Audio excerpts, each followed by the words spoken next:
more than any other time in recent history, we're exposed to many difficulties and many challenges. And there's a lot of disinformation.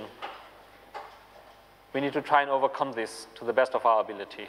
It started when I was going through a number of events that took place in my life, like life-threatening events that took place in my life, which started to lead to other crimes. I converted to Islam on my first sentence before the one that I'm in for now.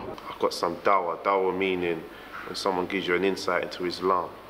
And when I received dawah, I started to read more books. I have been appointed as full-time imam, and being a full-time imam does not only bring faith-specific duties. That is not to say that an imam is just for the Muslim community and the Muslim prisoners. Rather, he is here for the entire prison. I was in Belmarsh prison before this prison. And when I used to go to Friday Jummah, I used to see a number of amount of white people there. I think we all need to give each other equal rights and treat each other with fairness and leave to every individual what they want to choose for themselves. God has given this freedom to every human. So there's Muslims all over the world. There's Muslims in China, there's Muslims in Russia, there's Muslims in America, there's Muslims in England.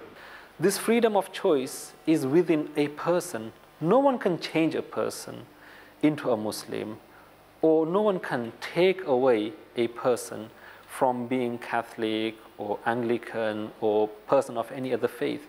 It is something that is embedded into a person to choose the faith for themselves. It seems new to a lot of people, but it's been here for 1400 years.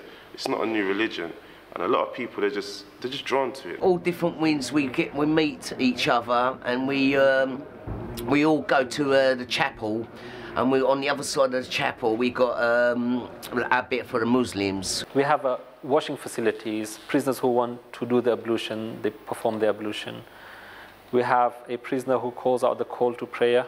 My mum and my sisters, they all pray and all that, and except for my old man, my dad doesn't pray, my brothers don't pray, and I don't pray.